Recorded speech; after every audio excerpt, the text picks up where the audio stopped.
السلام علیکم ورحمۃ اللہ وبرکاتہ۔ اللہ اور اس کے رسول کے فضل و کرم سے آج کا ولاگ ہم کرتے ہیں شروع۔ آج ہم کچھ زیارات کے لیے جا رہے ہیں، ان میں ایک جنت المعلا ہے اور ایک وہ گھر جہاں سے حضور جانا صلی اللہ علیہ وسلم نے ہجرت فرمائی۔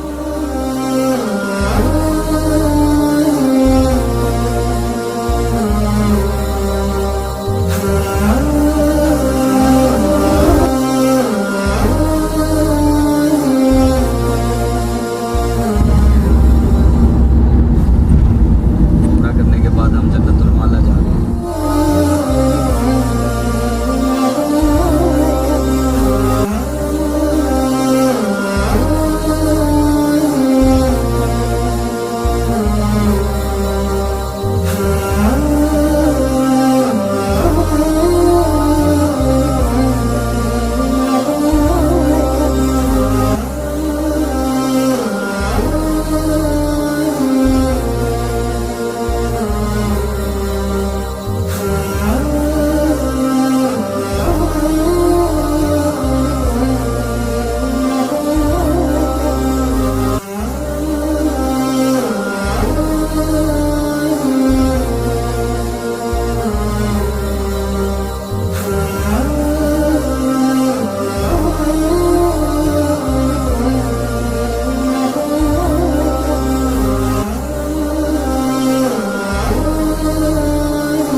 جنت المعلا شارع ہجون کے بالکل سامنے واقع ہے۔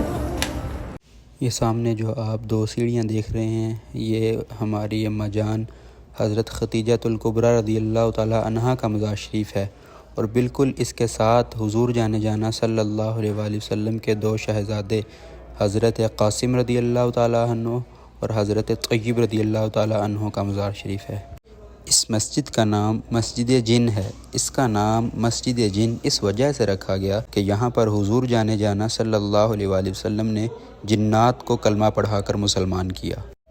اس مسجد کا نام مسجد فتح ہے، اور اس کا نام مسجد فتح اس وجہ سے رکھا گیا کہ حضور جانا صلی اللہ علیہ وآلہ وسلم نے فتح مکہ کے موقع پر فتح کا جھنڈا یہاں پر بلند فرمایا۔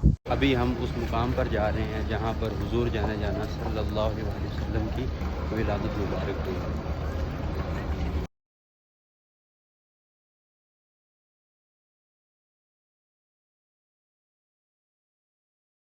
یہ وہ مقام ہے جہاں حضور جانا صلی اللہ علیہ وآلہ وسلم کی ولادت مبارک ہوئی۔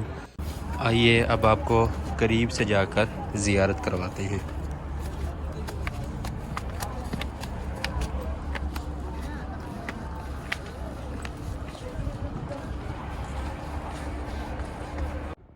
یہ سامنے ایک ٹنل ہے، بالکل اس کے ساتھ حضور جانا صلی اللہ علیہ وآلہ وسلم کی جائے ولادت ہے، اور جائے ولادت کے بالکل سامنے یہ جو پہاڑ آپ کو نظر آ رہا ہے، اسے جبل قبیس کہتے ہیں، اور یہی وہ پہاڑ ہے جس پر حضور جانا صلی اللہ علیہ وآلہ وسلم نے چاند کے 2 ٹکڑے فرمائے۔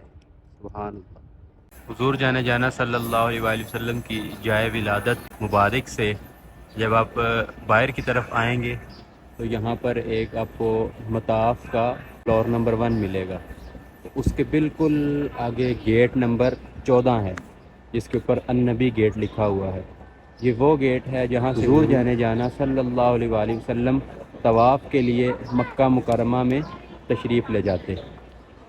حرمین شریفین سے جب آپ کبوتر چوک میں آتے ہیں تو یہاں پر آپ کو بہت سے کبوتر دیکھنے کو ملیں گے، اور ان میں سے بعض کبوتر ایسے ہیں جو اس کبوتری کی اولاد سے ہیں جس کبوتری نے حضور جانا صلی اللہ علیہ وآلہ وسلم کی عزت پر پہرا دینے کے لیے غار ثور پر انڈے دے دیے، اور ان کی نشانی یہ ہے کہ یہ حرمین شریفین میں داخل ہوتے ہیں۔